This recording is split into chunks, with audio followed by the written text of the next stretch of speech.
Queridos estudiantes, vamos a continuar con el capítulo 4, sección 3.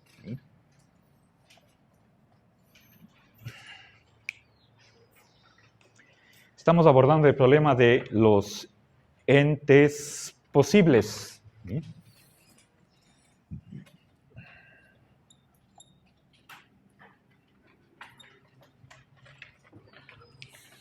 O si quieren ustedes, los puros posibles.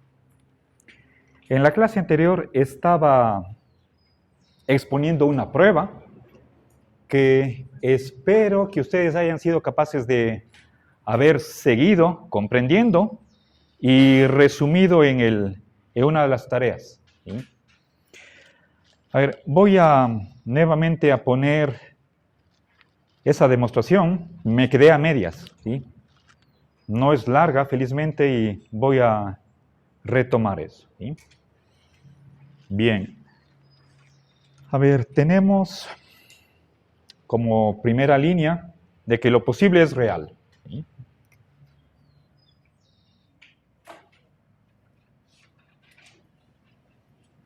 Y en P es una letra esquemática, está en lugar de cualquier oración. El rombo simboliza en la lógica modal la posibilidad. Si P es posible, entonces P es real. ¿Sí? Bien. Ahora, por definición, ¿sí? Segunda premisa, ¿a qué equivale lo posible? ¿Sí?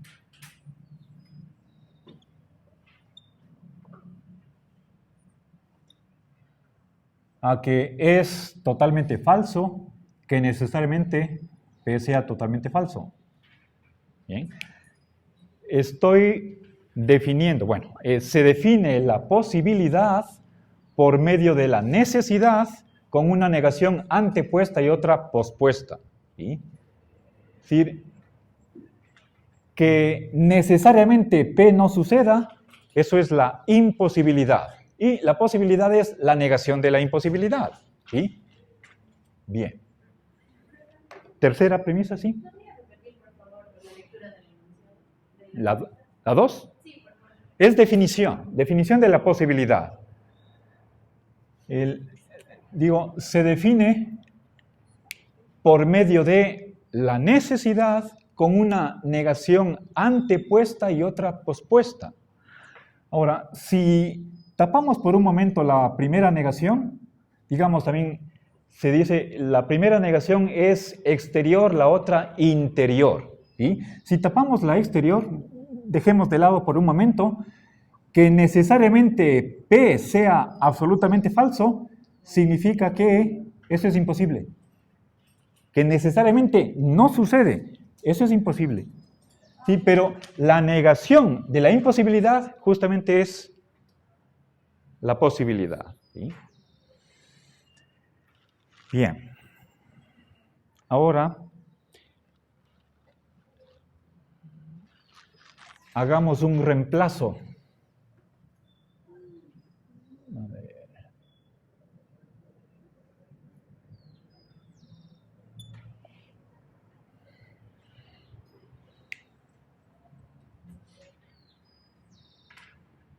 Perdón, antes de eso, contraposición.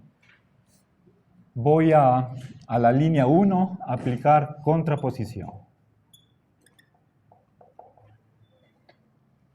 Dado este condicional y si es totalmente falso el consecuente, podemos nosotros, razonando por una especie de modus tollens, negar totalmente el antecedente.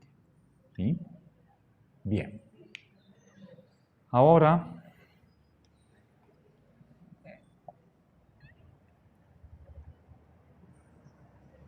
en la tercera línea voy a reemplazar la definición de posible por el definiens y ¿qué me queda? ¿Sí? Entonces, totalmente falso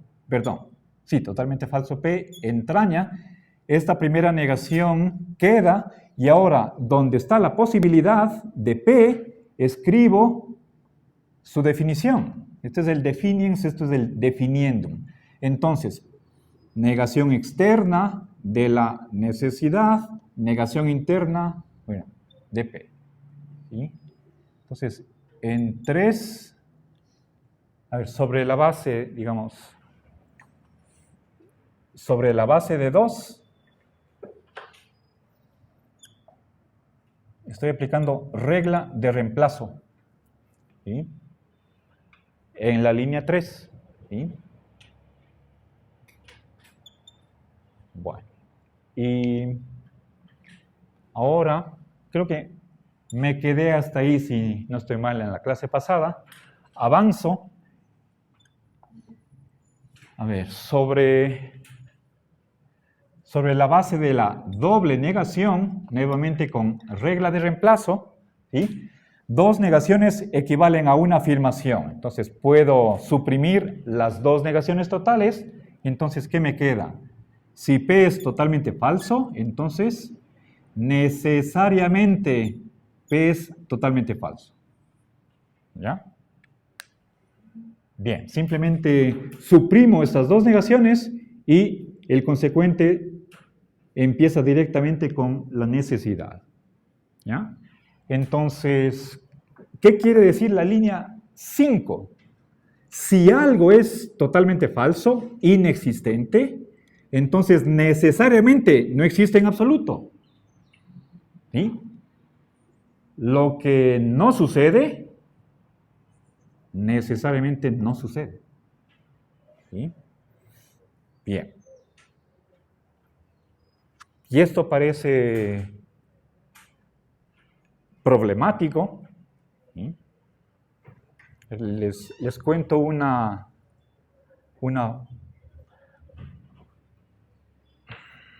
algo que no ha sucedido. ¿Sí? A ver, hoy no he venido con una camisa nueva. ¿Sí? ¿Por qué? Porque no he comprado todavía. Ahora, el mes pasado visité un nuevo almacén y tenía ropa atractiva. Yo dije, el próximo mes, cuando cobre el sueldo o cuando reciba el 10º, vengo acá a darme mi regalo de Navidad. ¿Ok? Eso dije el mes pasado. ¿Era posible que este sábado me hubiera comprado una camisa? Sí. ¿Ya? Pero no la compré y por lo tanto tampoco la estoy luciendo. No estoy puesto una camisa nueva. De ahí se sigue que necesariamente no estoy puesto una camisa nueva. Que era imposible que hoy esté con una camisa nueva. No era imposible si es que hubiera comprado el sábado. Y como ustedes me acaban de decir, era posible que hubiera comprado la camisa el sábado. ¿Sí? Entonces, esta premisa es problemática y se está siguiendo de esta suposición de que lo posible es real. ¿Sí? Ahora, si nosotros, continuando la prueba, hiciéramos una sustitución en la línea 5, si en lugar de P ponemos absolutamente falso P, entonces, ¿qué nos queda? Esta negación total, ¿sí? La reescribo y en vez de P pongo P es totalmente falso. Y lo mismo a mano derecha. Esta primera negación permanece y donde está P sustituyo o pongo absolutamente falso P. Nuevamente, por doble negación, ¿sí? Y regla de reemplazo, donde hay 2 negaciones, simplemente las elimino, me queda P, entraña que necesariamente, y nuevamente 2 negaciones equivalen a una afirmación. ¿Y qué me queda? Lo real es necesario. Lo que sucede, sucede necesariamente. hoy el cielo está nublado. Por lo tanto, necesariamente hoy tenía que estar nublado. Esto es el necesitarismo. ¿Sí?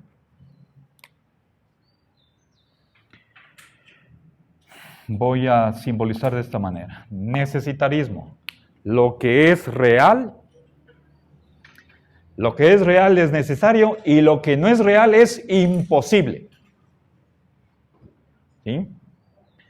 Si ustedes en este momento son solteros, algunos de ustedes, es decir, todavía no se casan, ¿sí? No están casados.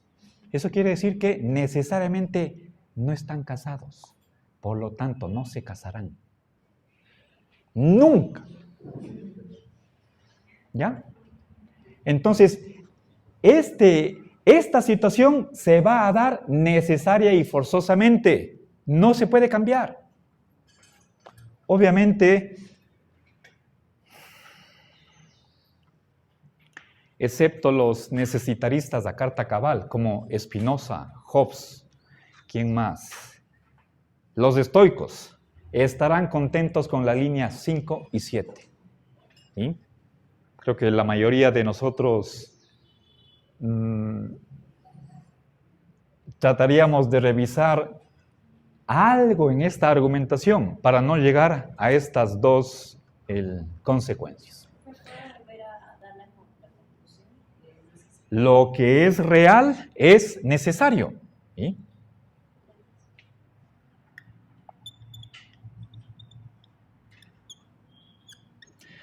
Todo sucede necesariamente.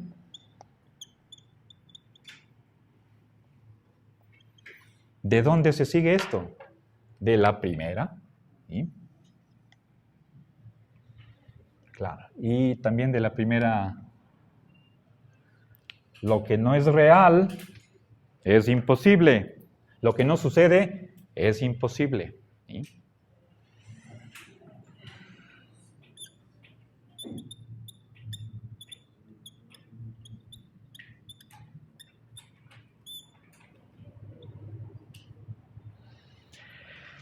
Bien. A ver, entonces,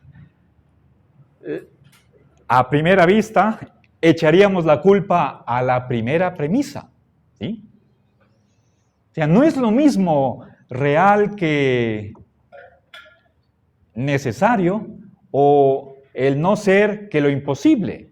Hay cosas que no suceden pero que no son imposibles, ¿sí? Bien, entonces, pero lo real es diferente de lo necesario y el no ser no es lo mismo que imposible, ¿sí? Bien, simplemente con esto quiero plantear el problema, nada más, ¿sí? Hasta este momento. Bien.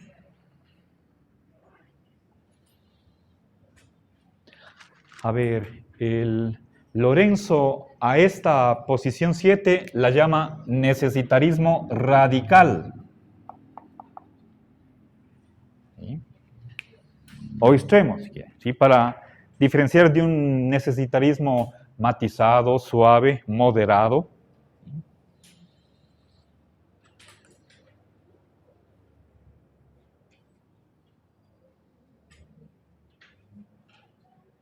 Bien. Entonces, dejemos planteado el problema y pasemos a ver por lo menos unas 4 posiciones, intentos de solución. ¿Sí? ¿Alguna pregunta en esto? ¿Sí? A ver. Repasemos, son premisas importantes. La primera que sirve de punto de partida, la segunda que es una definición y luego los resultados 5 y 7. ¿Sí? La tercera y cuarta son pasos intermedios. ¿Sí? que sirven para, a partir de las premisas iniciales, llegar a estos dos resultados, ¿sí? La 6 también es un paso intermedio. Y lo importante está aquí 1, 2, 5 y 7. ¿Ok? Creo que habría sido más claro presentar simbólicamente la argumentación y la justificación, pero para eso se necesita saber lógica y la intención del texto es la de llegar a un público el más extenso posible, incluso aquellos que no han tomado un curso de lógica, ¿sí? Yo mismo aquí no he sido estricto en la justificación, ¿sí? Una es la que maneja Coppi, otra es la que maneja el propio Lorenzo, y yo no me he atenido a las formalidades en la justificación, ¿sí? Pero he explicado qué estoy haciendo, cómo paso de una línea a otra y he estado dando las razones.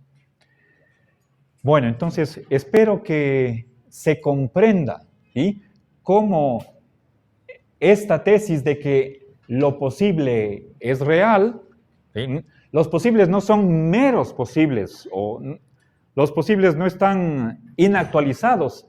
Si es que son reales, entonces caemos en el necesitarismo, ¿sí? Bien, la sugerencia de este argumento es: rechacemos la primera premisa. Pero eso no lo afirmo, solo he planteado un problema, ¿sí? Ahora, veamos posibles soluciones. Vamos al acápite cuarto. ¿Sí? En este acápite se presentan 3 alternativas de solución. En primer lugar, el realismo de David Lewis.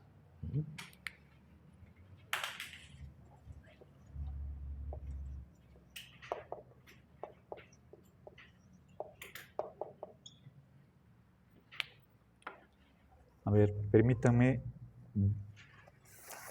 abrir la bibliografía a ver si es que encuentro el texto de él. Lewis es muy famoso.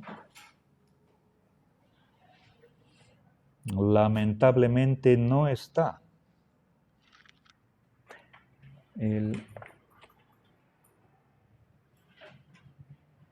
No recuerdo el título de ese libro. Es un metafísico del siglo pasado, de primera línea, y lo que él sostiene es lo siguiente. Bueno, hay varios mundos posibles.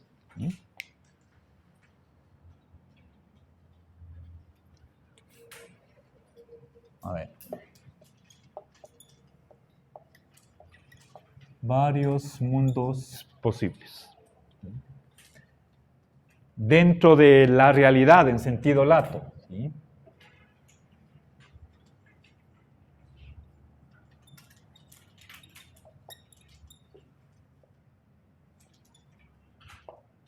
A ver, en sentido lato, ¿sí?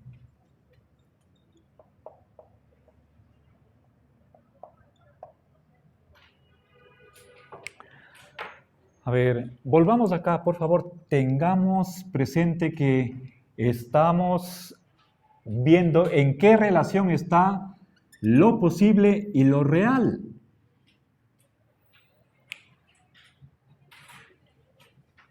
La suposición de aquí es que lo primero entraña lo segundo, ¿sí? A ver, entonces, si quisiera graficar, podría tener un círculo grande. Esta es la realidad, ¿sí? Aquí, en sentido lato, yo ya voy a explicar esto. Y dentro de ella hay varios mundos. No sé exactamente cuántos, podrían ser infinitos. Uno de ellos es nuestro mundo. Cojamos cualquiera, por ejemplo,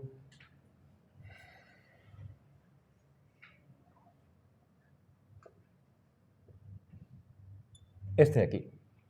¿Ya? Bien. Ahora, entonces, hay un mundo de Don Quijote, otro de Caperucita Roja, otro de Batman, otro de Blancanieves y los 7 enanitos, etcétera, etcétera. Uno de Sherlock Holmes, otro de Hamlet, otro de Comandá. Nuestro mundo está aquí. Todos ellos son posibles y forman parte de lo que podemos llamar la realidad. ¿Sí? Entonces, los mundos posibles son reales. ¿Sí? Bien. Ahora, nosotros vivimos aquí. Puede ser que en este mundo yo compré el sábado anterior una camisa nueva. ¿Sí? En este otro mundo es aquel en el cual el día martes 5 de diciembre teníamos cielo despejado, etcétera, etcétera. ¿Sí? Entonces, nosotros desde este mundo decimos que este es el real, en sentido estricto. ¿Sí? Los otros, en donde no se actualizan las posibilidades, también forma parte de la realidad, pero en otro sentido más debilitado. ¿Sí? Ahora, ¿cómo define David Lewis lo posible? ¿Sí? Cualquier posibilidad. En vez de P pongamos cualquier oración. ¿Sí? Es posible que hoy tengamos cielo despejado. Es posible que hoy haya venido con camisa nueva. Es posible que Luisa haya ganado las elecciones. ¿Sí? ¿Cómo entender esa posibilidad? ¿Sí? P tiene lugar en un mundo posible.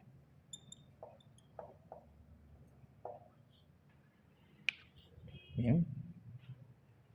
Entonces, la posibilidad está en función de suceder en un mundo posible. Y hay varios mundos posibles.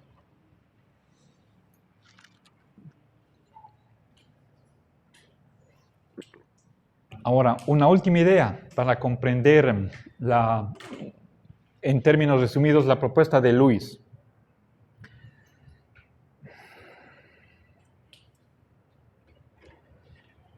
El adjetivo real, ¿sí?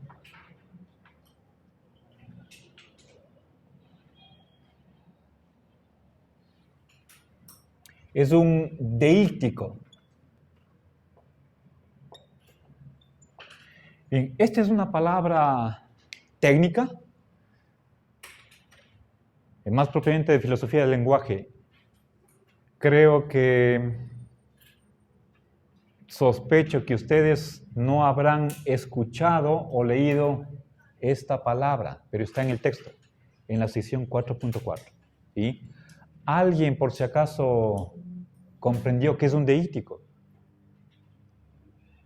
¿O abrió un diccionario?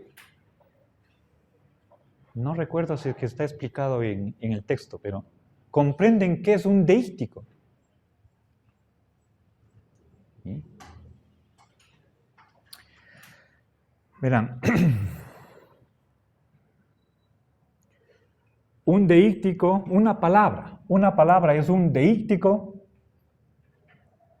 cuando cambia de significado según el contexto de elocución. ¿Sí?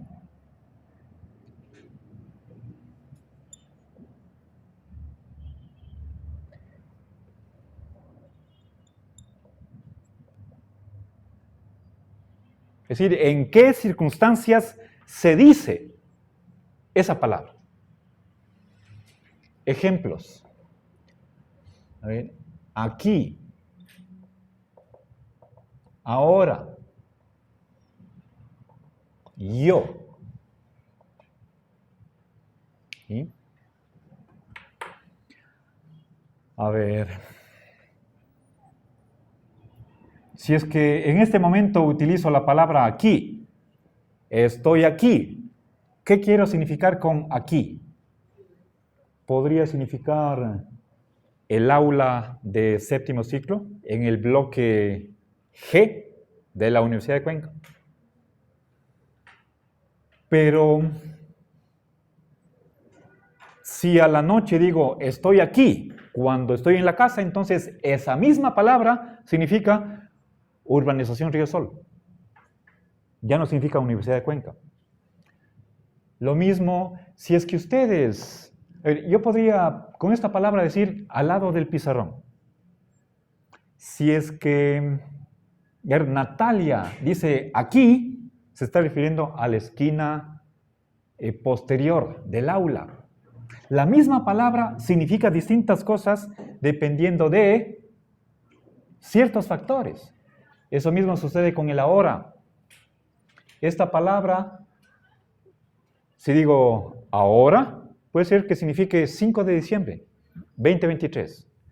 Pero si leemos esta palabra en un reporte, por ejemplo, podría ser periodístico de un año pasado, entonces esa misma palabra está significando otra cosa. Cuando yo digo yo, esa palabra significa Marcelo Vázquez. Si la dice Galo, entonces Galo Carpio significa Galo Carpio. Depende de quién la diga. ¿Sí?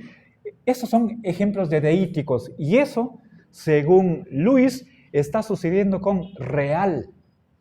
En cada uno de estos mundos posibles, quienes habitan en ese mundo pueden decir, nuestro mundo es el real. ¿Sí?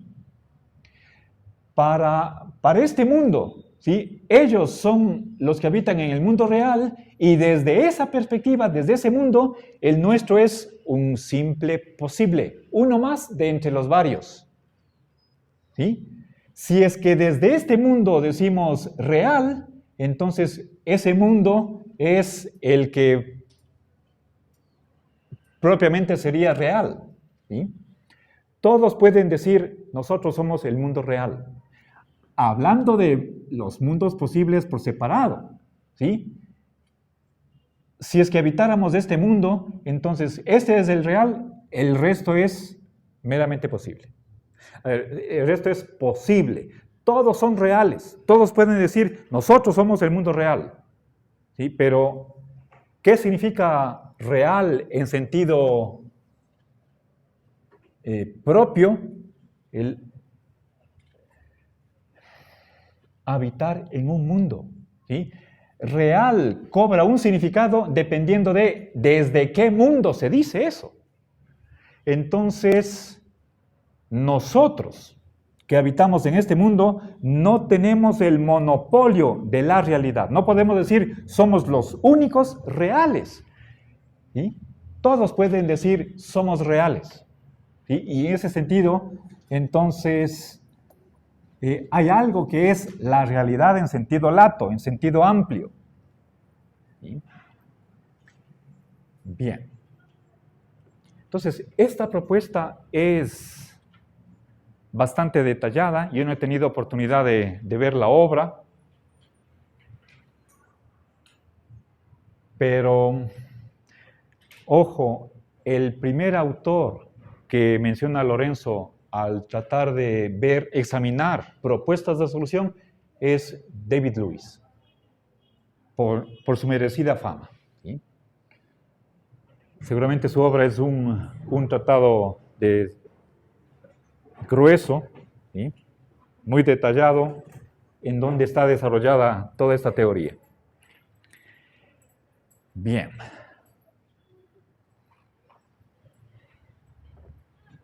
¿Existe la pizza que habla? ¿Es real?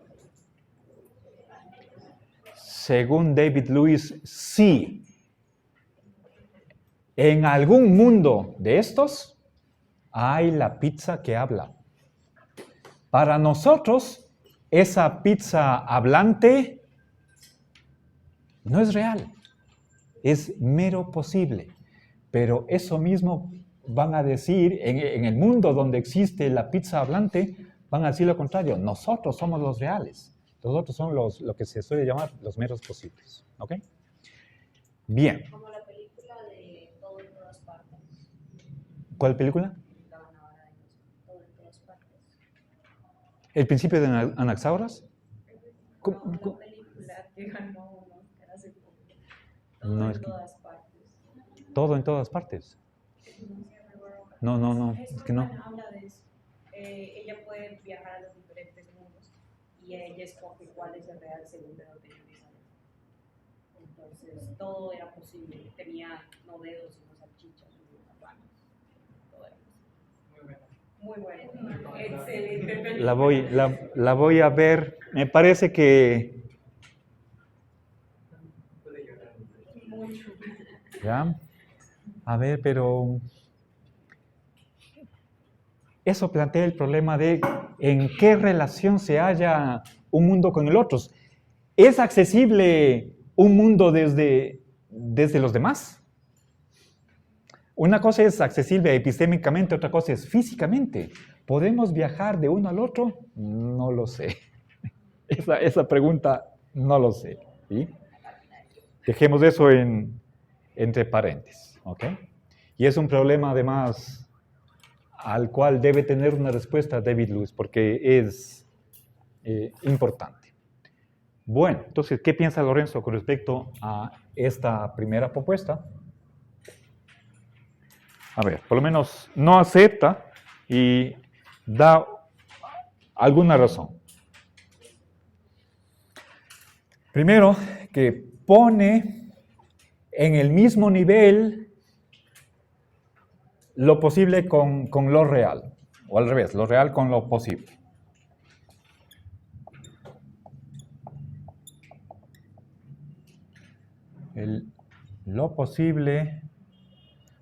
Lo real con lo posible. ¿Sí?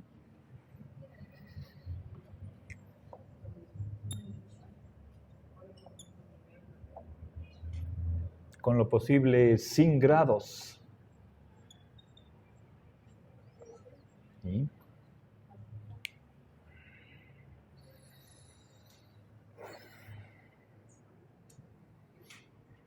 Equipara. ¿Sí?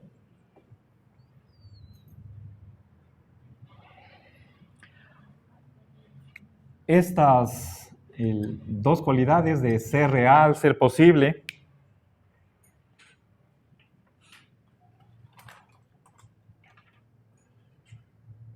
sin diferenciación.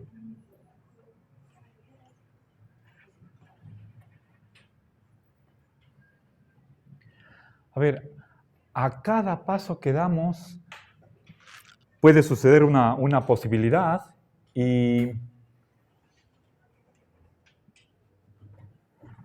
creo que en la vida cotidiana hacemos esa diferencia. ¿Sí? No todo lo posible es real. Eso estaba... A ver, bueno, pongamos acá.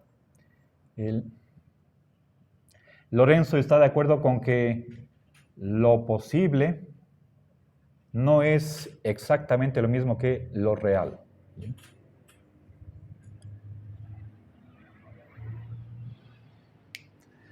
Veamos, ¿es posible que tengamos luz en este momento? ¿Es posible o no? Eso depende de a qué sector quita la luz la empresa eléctrica. ¿Era posible que no nos quiten a las 5 de la tarde?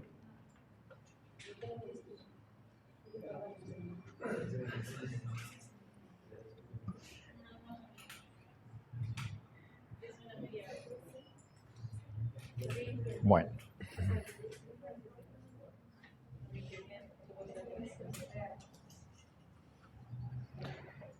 Y último punto, con esto hacemos el receso. Lorenzo cree que es una desventaja de la teoría de Lewis el que no haya ningún mundo que sea real, pero en un sentido no deíctico. ¿Sí?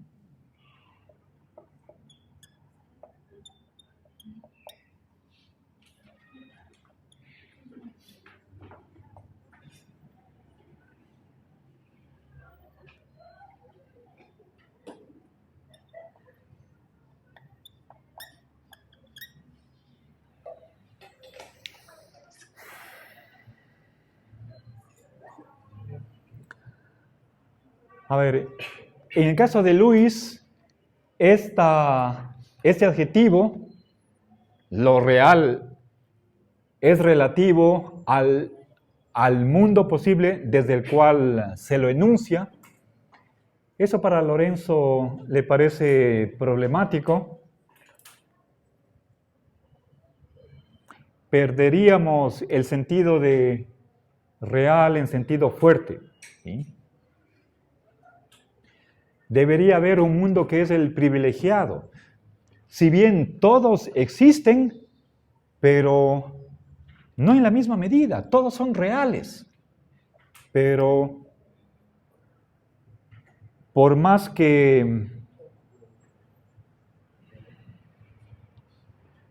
la pizza que habla es posible, no le vamos a acordar tanta realidad como lo que sucede en nuestro mundo, ¿sí? Bueno, hagamos un receso.